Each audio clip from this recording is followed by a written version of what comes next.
ni kuri Kunda Ubwenge TV ko byose abari kuri telefone n'abari nubwo wabaheye wijya kumwita umwanzi w'igihugu ahubwo senga nizo nshingano zawe nta nicyo gitumye Imana ibitangaza senga abashinzwe kugenza ibyaha abashinzwe gushyira abantu mu byiciro abashinzwe gushyira abanyabyaha mu byiciro abanzi b'igihugu abanyarugomo abajura ibisambo barahari bo bazabyikurikiranira ariko kuba umuturage nanjye ndundi kireka abantu babaye bafite indi mirimo bakora tutayizi tukabona abantu bakora ibiganiro tukabona abantu bigendera mu muhanda ariko bafite izindi nshingano z'indi mirimo tutabizi ibyo ngibyo nabyo byazasubirwaho bagashaka uburyo ki barajya bamenyekana kugira ngo mu byubahiro byabo bubahwe ariko kandi nanone ntabwo nabwo byumvikana uburyo ki umuturage ku wundi yamushinja ibyaha bikomeye nk'ibyo kuri social media isi yose ikureba ikumva ntabwo ari byo banejejwe no kubwirwa amahoro mu mitima yabo nta yarimo abantu banejejwe no kubwira inkuru z'ibintu byiza kandi mu mitima yabo badatekereza ibintu byiza muzahura n'abahanuzi 400 abo bahanuzi kuko ari bo mushaka kuko ari bo mwishimiye uhanuye muvuga ko ari umwanzi w'igihugu uvuze ibizaba muvuga ko ari umwanzi w'igihugu ariko abagiye mu bapfumu ntabwo muvuga ko ari abanzi b'igihugu nicyo kibazo gikomeye cyane gihari abatuma Imana irakarira abantu ntabwo muvuga ko ari abanzi b'igihugu abagenda bakibunuza abagenda bagafata amacupa ku karubanda bakayishyiramo ntimuvuga ko ari abanzi b'igihugu ibyo bintu mubukora ntabwo ari byo n'ibyo bintu muvuga ntabwo ari byo abagenda bakazanira igihugu akaga bakora ibinyuranyije n'iby'Imana ishaka ntabwo mubita abanzi b'igihugu ahubwo umuntu wahanuye ibyo yeretswe n'ijuru mukamwita umwanzi w'igihugu kumva rero umuturage mugenzi wanjye mugenzi wawe akwita umwanzi w'igihugu muri kumwe mu gihugu mukibanamo mwese mwenjoyinga ibyiza byacyo muri kumwe muri cyo akakwita umwanzi w'igihugu waruzi ko ibyaha byose ushobora kuba wakora mu gihugu igihugu gishobora kukubabarira bakagushyiraho igihano gitoya kugira ngo bakwigishe bakugorore ariko kuba umwanzi w'igihugu ni icyaha navuga ko kitanababarirwa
inshuti abakunzi bacu bakunda Ubwenge TV amahoro y'Imana nabe kuri mwe mwese mudukurikira kandi mugubwe neza nifuje ko tuganira mbanje kubiyegereza kuko murabe igiciro gikomeye cyane muradukunda turabizi kuva kera na kare aho Kunda Ubwenge TV igeze tubikesha mwebwe nukuri murabe igiciro ni mwubahwe kongeye kugaruka mu kiganiro cyacu tugiye kuganiraho ngo abanzi b'igihugu ni bande abanzi b'igihugu ni bandi nitwa Ndoramerezo Emmanuel ntabwo nza gutinda tumaze iminsi twumva amagambo atandukanye avugwa n'abantu ku binyamakuru bitandukanye buri akeshi ntabwo nkunda kumentioninga amazina y'abantu hano ariko hari amazina nshobora kuba nakoresha navuga iyo bibaye ngombwa ariko ubu tubikunda maze iminsi itari myinshi numvisha ibiganiro bivuga ngo abantu bakora ibi nibi kuri YouTube channel zabo ngo nabanzi b'igihugu cyangwa bakorana nabanzi b'igihugu ngo abahanura ibi nibi nabanzi b'igihugu cyangwa abahanura gutya nabanzi b'igihugu nukuri ni mwihangane ngewe nze mbabwira ko ibi ngibi bibabaje ibi ngibi birababaje kubera yuko umwanzi w'igihugu, umwanzi w'iwabo, umuntu ukoresha imvugo yo kwita undi umwanzi w'igihugu, umwanzi w'igihugu nje kumugusobanurira mu magambo make ngewe mbashije gushyikira muri analize zanjye, mu busesenguzi bwanjye, nje kukubwira umwanzi w'igihugu utaruzi. Mbere yuko wita umuntu umwanzi w'igihugu kuko yatambukije ikiganiro runaka, uwo muntu ari mu gihugu imbere, ari kumwe n'inzego zishinzwe kubikurikirana. Mu Rwanda hari inzego zikora neza kandi mu buhanga buhanitse, buri hejuru cyane, ku buryo n'umuntu abantu bishyizemo ngo bamurenganye bagire ibyo bamubeshyera kubera ubuhanga za nzego zibishinzwe zifite, birangira wa muntu arenganuwe kuko bo bafite ubushobozi buhambaye bwo gukurikirana akantu kamwe ku kandi kavuzwe kanakozwe. Kumva rero umuturage mugenzi wawe akwita umwanzi w'igihugu, muri kumwe mu gihugu, mukibanamo, mwese mwenjoyinga ibyiza byacyo, muri kumwe muri cyo, akakwita umwanzi w'igihugu ngo nuko wavuze ibi nibi. Kandi ibyo ngibyo ndabyemera, umuntu ashobora gucikwa akavuga ibigize icyaha, nguko leta Rwanda Investigation Bureau RIB nguko bahora badusobanurira. Dr. B. Thierry Murangira ahora abidusobanurira igihe kinini mu mbwirwaruhame ze n'abandi bayobozi batandukanye, bahora basobanurira abantu ngo bajye bitonda mu mivugire kandi bitwararike, birinde. Rufasa atari ikintu kizima kandi babivuga mu mwuka mwiza by the way. Ariko kumva umusevire nkanjye, umuturage mugenzi wanjye, anshinja ko ngewe, ngushinja kuri umwanzi w'igihugu, ni imvugo mbi ndakwiriye gushyigikira. Kuri Kunda Ubwenge TV ndazinenze kandi ntabwo ari nziza, kuko umuntu ashobora kuvuga ibigize icyaha ukanenga iryo kosa narangaje yavuzemwe ibintu, ariko ntabwo numva ko byagera kuri level yo kuba ari umwanzi w'igihugu. Cyo ntabwo ari byo. Ntabwo numva ko umuhanuzi waje akavuga iby'Imana yamubwiye bizabaho.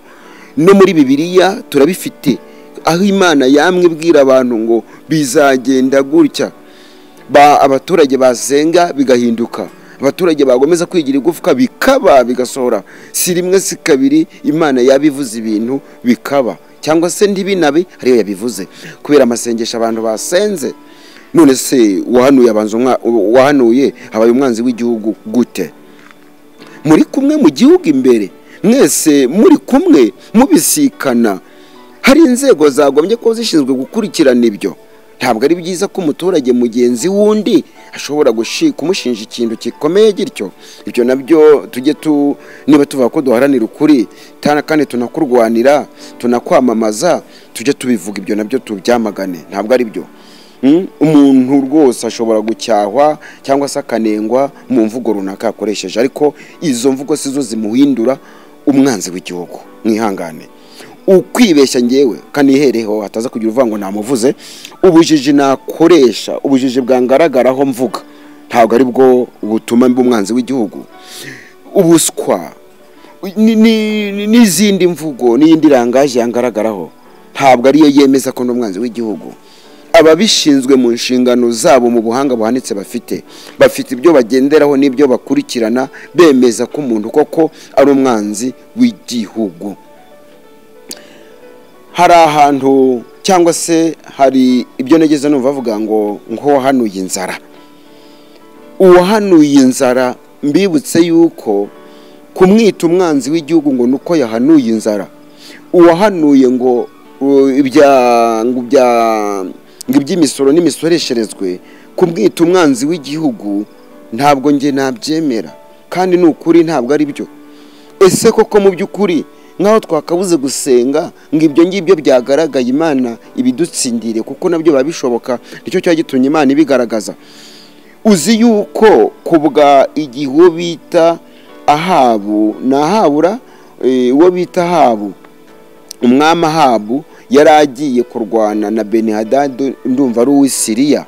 Noneho bahamagara abahanuzi benshi cyane, abahanuzi bajya inama batanga amafaranga ngo baze guhanura ibintu by'ibinyoma.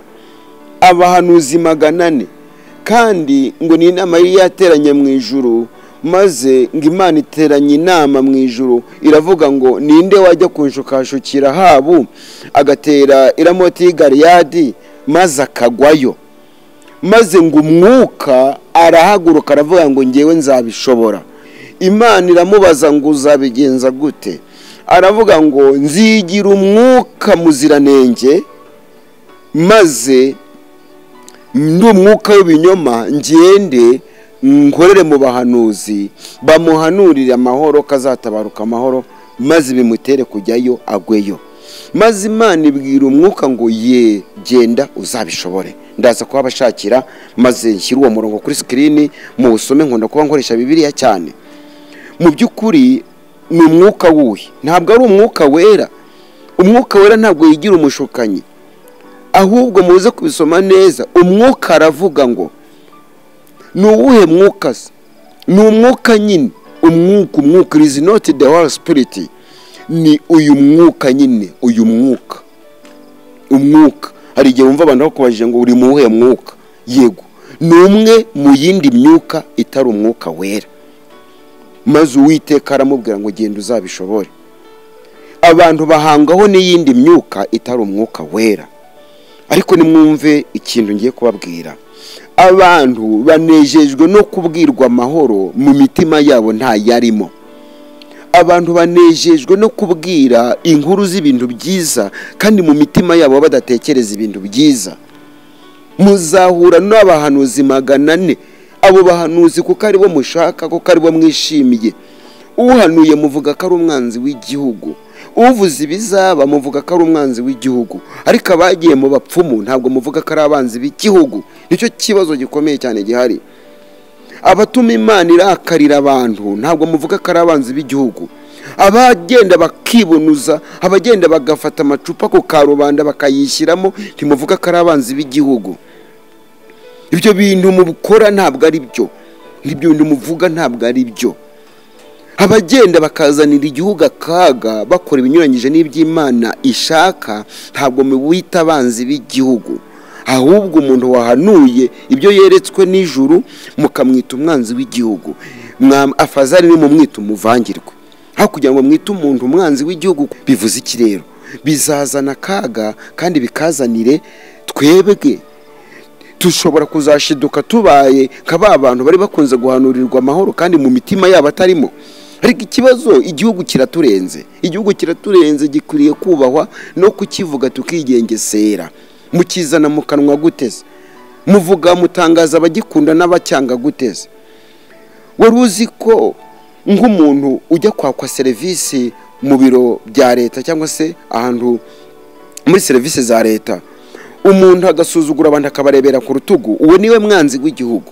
Muvuga abanzi b'igihugu mutanabazi, mutanazi no kubareba no kubamenya. Hari minisitiri w'ubuzima bitaga yari umudamu, ninza kumwibuka ndamubabwira, yegeze agera ku Muhima. Ubwo ndi kugira ngo nkubwire abanzi b'igihugu wowe ushobora kuba utazi. Yegeze agera ku Muhima, agezeyo aza nk'umurwayi nk'abandi bose, agera imbere y'umuganga.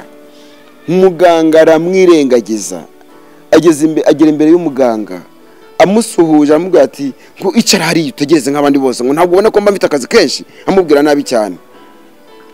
Noneho hashize nk'iminota ingahe kumbi abamuzi bo bagize ute, bacicikanye, igikuba cyacitse, bavuga bati dogiteri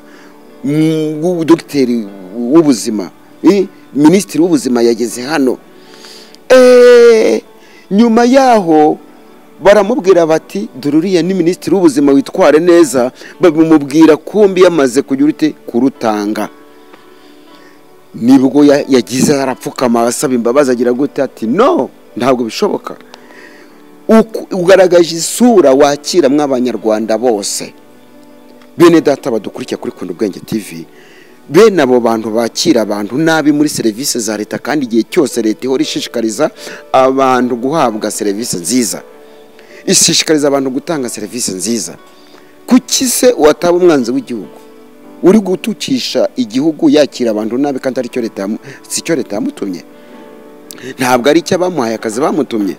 Ubu niwe mwanzi w'igihugu, umuntu uriza ibiciro kandi mu by'ukuri atari byo biciro leta yagennye, niwe mwanzi w'igihugu.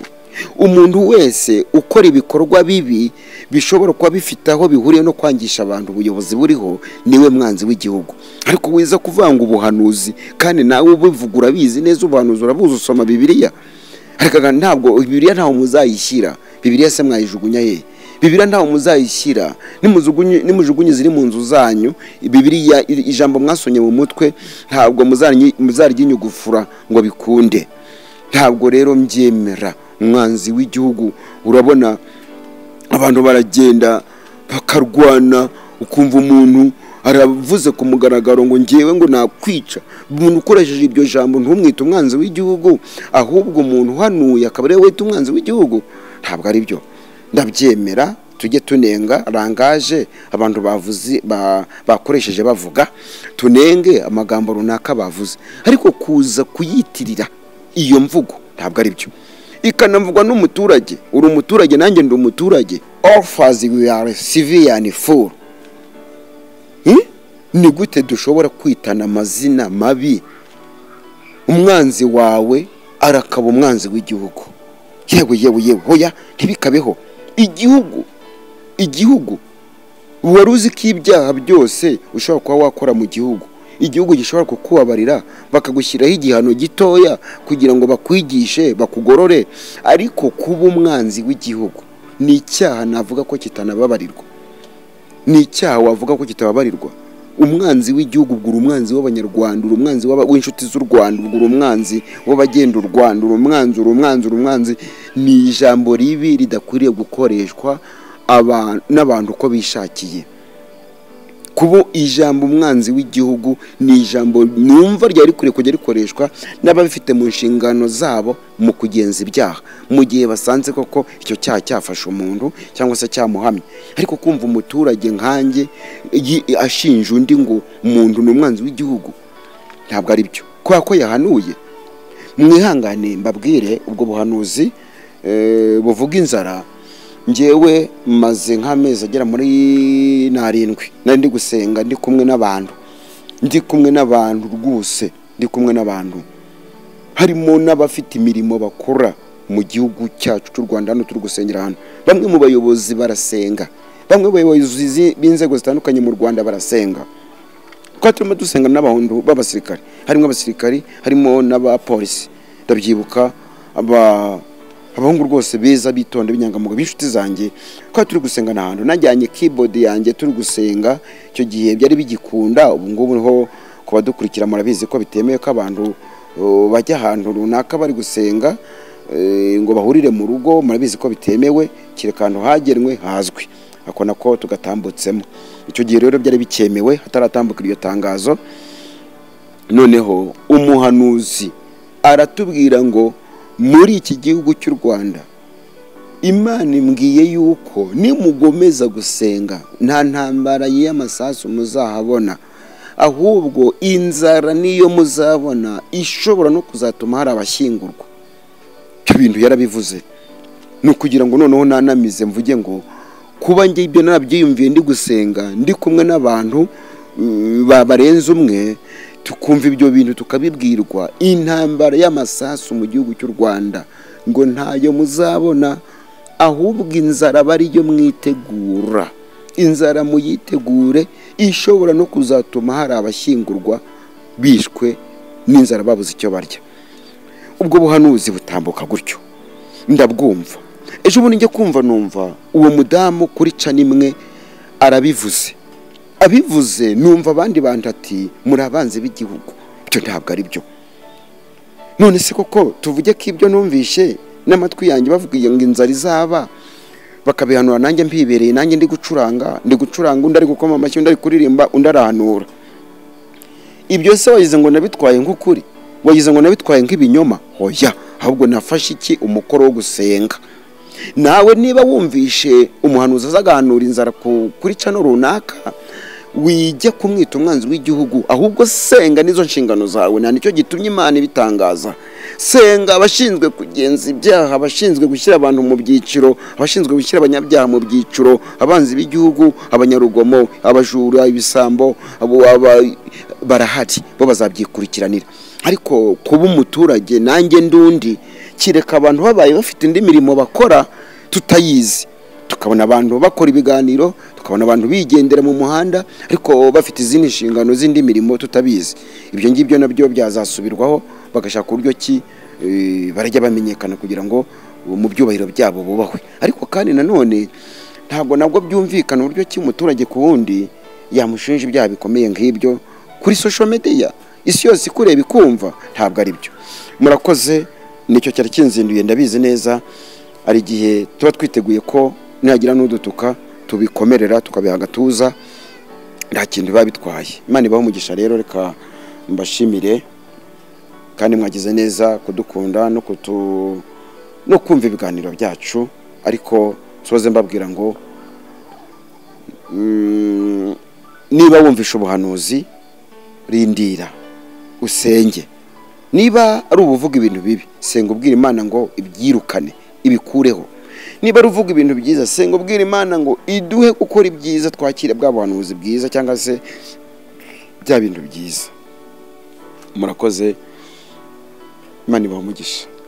Kandi mutwandikire nawe koko niba ari kubyumva, nawe koko ushyigikiye ko umuturage mugenzi wawe yita undi umwanzi w'igihugu. Umuturage muri kumwe muri karitsiye, muri kumwe mubana mu gihugu, muri kumwe mubana mu murenge, mwese muritabira inama, muritabira amatora, muritabira gusenga, muritabira ibiganiro, muritabira umuganda, muritabira isibo, muritabira umudugudu, mwese muritabira ibikorwa bya leta, muri kumwe akakwita umwanzi w'igihugu. Ikosa ryo ukora ni ukosa. Muri iki kiganiro nshimire nsoze nshimira RIB, Rwanda Investigation Bureau. Mbashimire RIB, ikigo gikuru gishinzwe iperereza mu Rwanda. Mbashimire urwego rushinzwe iperereza, ndushimire. Ntabwo bashobora kuguhutaza, bakora akazi nyine nk'ababyize neza cyane.